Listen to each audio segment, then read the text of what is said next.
Hey everyone, a few ladies on my Facebook page have been doing some bee-themed glass art that turned out absolutely adorable. So I decided to do a bee-themed glass art project. So stick around to see what I made. So I found some clip art of a bee on my Cricut program and I printed it out and cut it out for this project.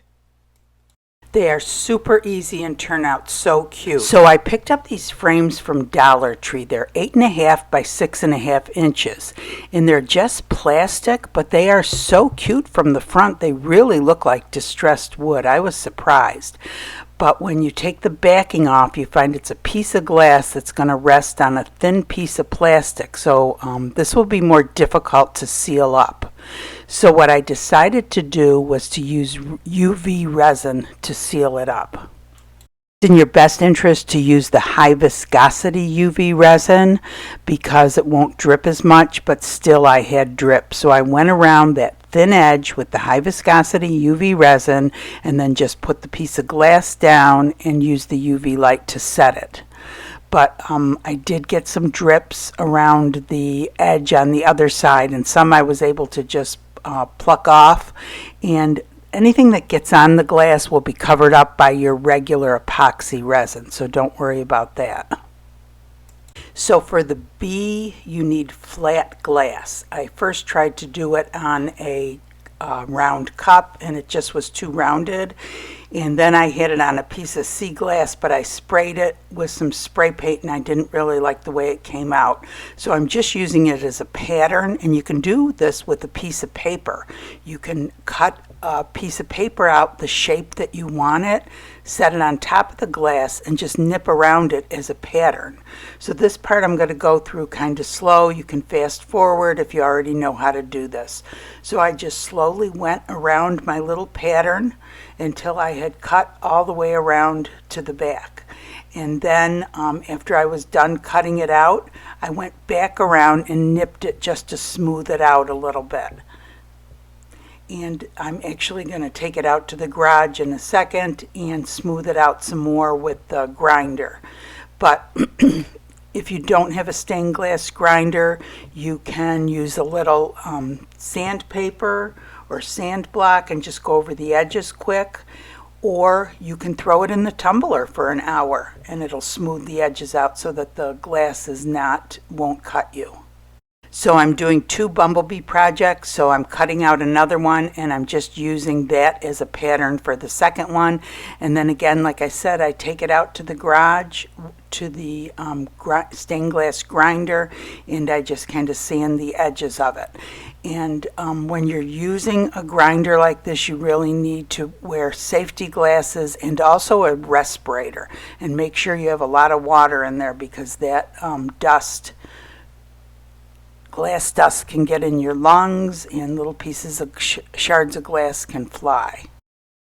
I ended up coloring the glass with the TAMIYA yellow spray paint. Usually I use the translucents, but I didn't have any yellow translucent spray paint, and the Krylon you have to put like 6 or 7 coats on to get it to a darker color. And honestly, this yellow TAMIYA, I only did like 1 or 2 real quick coats and it colored beautifully and it was actually translucent. So here I'm just showing you some flower petals that I'd actually cut up the other day, and I decided to use these for the wings. I just have to nip them up a little bit smaller, and this part I'm going through super fast because you saw how I was nipping the other glass. And if you don't have this kind of white iridescent glass, you can paint it with 1 or 2 things, and I'm sure you guys have some other ideas. But TAMIYA has a white pearl translucent spray paint, and also Michael's has the Loft iridescent medium that you could paint on to make it white. So I'm going to be putting words on in 2 different ways. One, I'm going to be doing it with black marker, and the other one I'm going to be doing it with my Cricut printout. And I know a lot of you do not have Cricuts, so I'm just showing you how this would work, and how easy it is to do and how easy it is to take it off if you don't like the way it looks and want to redo it. So the Be Happy I originally put on with the Let's Resin markers, and they are paint markers, and I've used them before and they work really nice, but this black I find just is not dark enough. So here now I've gotten out my black oil-based marker and I'm painting the bees while I'm waiting for the other marker to dry on the other project. And now I'm trying to go over it with that because I don't think it's dark enough. And this is when I decide I'm going to start from the beginning again, and I ended up taking it all off. So here I go. I'm not happy with it. I just take a razor, remove it all, wipe it off with a cloth, and then spray it with some isopropyl alcohol and clean the glass real good again. And voila, just like that, you can start over. Put the piece of paper on the back again, and this time I'm using the oil-based black marker, and it's much darker. And it's really important when you're done to take the piece of paper off the back, because more times than not there's areas that you can see through and you have to go back over it with the marker for a second coat. But you need to let this coat completely dry before you put another coat on. And then here I'm just painting the second bee with the marker, and this again is the oil-based marker. I want to say metallic, but it's not metallic. It's an oil-based, and then going over the words one more time. So next I needed to make the antennae for the bumblebees, and so I got some 16 gauge wire and I cut them in 2 equal pieces, and then I used this little jewelry tool to twist the wires both at the same time, then they would both match. I did that for both sets of antennae, and then I used the oil-based black marker to paint both sets black. And then I just do some last-minute touch-ups on the bumblebees and set the project all up to make sure it looks good. And now it's ready for the resin. The resin I'm using for this project is Bond Crafter resin. It's a 1-to-1 ratio epoxy resin. Equal portions. It's crystal clear, works really good for molds and glass on glass. This particular one is not for canvas, but they do have a tabletop epoxy that you can use for canvas. Anyway, right now on Amazon this is $32.99 for an entire gallon of resin. It's a great deal. So I obviously have a lot of resin mixed up there, and I'm probably only going to use a couple ounces for these 2 projects. But I am going to be working on something else after this. Now, it's easier to put resin on glass before you put the glass on, if at all possible. So I'm pouring about an ounce or so on, and all I'm going to do is pick it up and kind of push it around that way. And if you'll notice, you can see the UV resin on top of the glass all around the perimeter and in the corners. And as I move this resin around, you'll see that it actually covers it up once it goes over the top of it. You will not be able to notice the UV resin at all.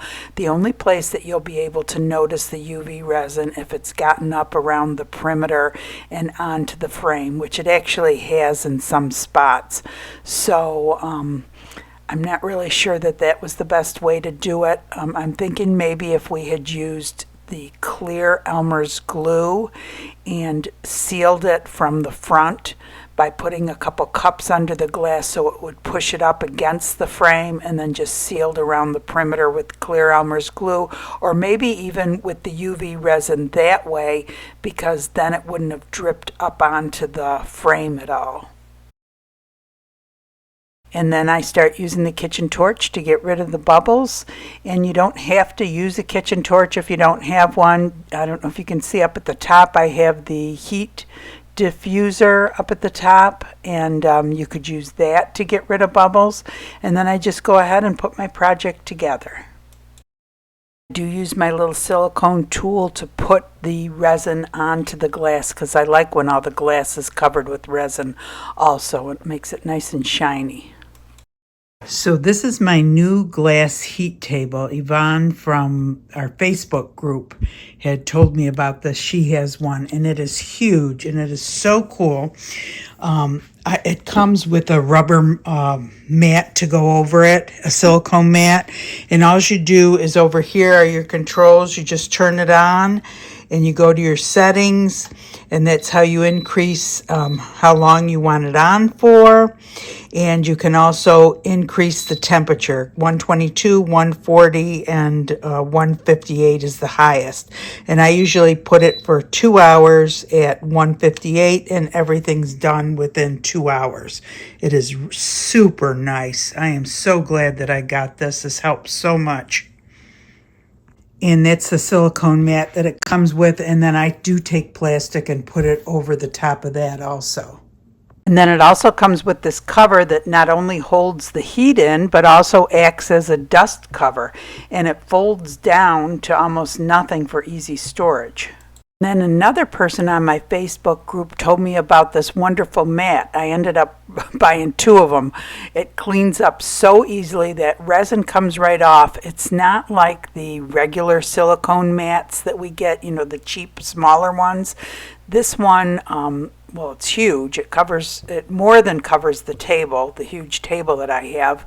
And it just cleans up, wipes up so easily, and goes back to its normal condition. So I really am enjoying it. Somebody on my Facebook group told me about it, and I am so sorry I forget who it was. I tried to look it up, but I couldn't.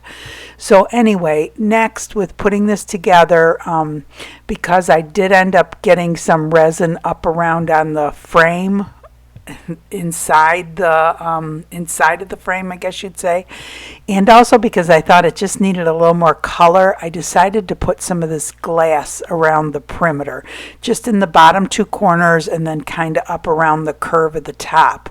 And it is Ashland decorative filler that's been colored with the TAMIYA yellow translucent spray paint. And for any of you that don't know, the TAMIYA translucent spray paints and also the Dr. Martin's Bombay India ink are both color fast, and they do not run when resin is put over them, because a lot of things do. Different glass that you might buy on Amazon, and some of the alcohol ink colorants. A lot of the alcohol ink colorants will run when you put resin over them. So this is a good alternative. So anyway, I just put the glass in the bottom corners and up around the top curve of the perimeter on both of the glass art projects. And I just kind of use the toothpick to move all the glass into place. So when I'm done with the project, I always come back every 15 minutes to check for glass placement, to check for bubbles and retorch if I need to. I also look for sediment and use the toothpick to get the sediment out. It's in your best interest to have your project on a flat level surface. The other thing I forgot to mention, this table is not only a heat table, it's a leveling table. It comes with little feet on the bottom to level it out in case your table isn't level. And this particular resin, this is the Bond Crafter resin. I don't know if I even said that during this. This is the Bond Crafter resin. It's amazing. And this is best at temperatures between 75 and 85 degrees Fahrenheit. It has a 40-minute work time, and all resins are different. You should read the directions for the resin that you are using, and it's in your best interest to cover your project with a dust cover. And like I said before, this table comes with its own dust cover, which actually holds the heat in, plus works as a dust cover. Hey everyone. So on our Facebook group, a few people have made some beehives. Christine Williams did one with a beehive hanging from a tree that turned out absolutely adorable. And I actually saw a beehive made by Elizabeth Rhodes on her Facebook page, which was absolutely adorable also. But Christine Williams was a little bit different. Hers was hanging from a tree and it had all flowers at the bottom. Anyway, if you're on our Facebook page, check it out. If not, consider joining. So anyway, as long as everybody was on the bee theme, I thought I would do something bee-like. And, you know, this one was with Cricut, with the words on there, and I wanted to show you that even if you didn't have a Cricut, you could write on your glass art or canvas art if you wanted to do it on canvas. And this is kind of not the greatest example because I picked such a fat font. So, but I still think it looks cute. But you could also do it on canvas by putting your words on and putting a piece of carbon paper in between, and then just tracing it out and then lifting up the carbon paper and going over it with your markers. So the Let's Resin markers I really like for painting on glass normally, but the black just was not dark enough for this. So the I keep on saying the metallic, the oil-based black markers work the best for writing words because they really are much darker. And I don't remember, but I think I did put a second coat on. But it's really important when you write words on the glass that you take the piece of paper off and hold it up to the light and look at it, because many times you'll be able to see through it and you want to go over it again. And if for some reason you mess up, I've done that before where I hadn't made it dark enough, poured the resin over and then held it up and I said, oh geez, I can see through it. Then what you can do is you can take your black marker and just redraw it on the back, and then it won't be transparent from the front. So that's a quick fix for it. And I've done it many times before. So anyway, I just thought these were super cute, real easy to do. And these frames are from the Dollar Tree. And honestly, when you look at these, it looks like distressed wood from the front. They're really look like a nice quality. The only problem with them is how you see it from the back.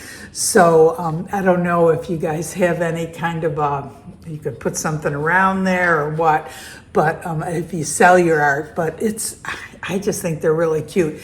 But because the glass had to balance on such a thin piece of plastic, and I did the UV resin on it, the UV resin, a little bit of it dripped like on the inside. Most of it I could get off, but the other way that you could do it, and let me point this camera down, is if you took before it was glued on, if you placed your glass behind it like that, set it on top of something so that it was held tightly against the frame, and then took clear Elmer's glue and just went all the way around the perimeter and let it sit there overnight, up to 24 hours, making sure it was totally dry, then I feel like that would be secure enough for you to be able to place your glass and resin. I would just leave it probably setting on something until you were all done with everything. So anyway, that would be another way to secure the glass to the frame until the resin has cured, which would permanently adhere the glass to the frame. So anyway, I thought it was a fun, easy project. I hope you guys enjoyed it. I hope you learned something new. If you did, please give it a thumbs up. That really helps the channel. If you enjoyed the channel, go ahead and subscribe, hit the bell, and you'll be notified when a new video comes out. I try to put one new video out every week. If you want to check us out on the Facebook group, amazing group of artists over there. Many have been doing glass art longer than I have. There's a lot of new artists, and if you're new to it, everybody is so kind and so helpful. Come check us out, and I hope you guys all have a great day. Thanks for watching.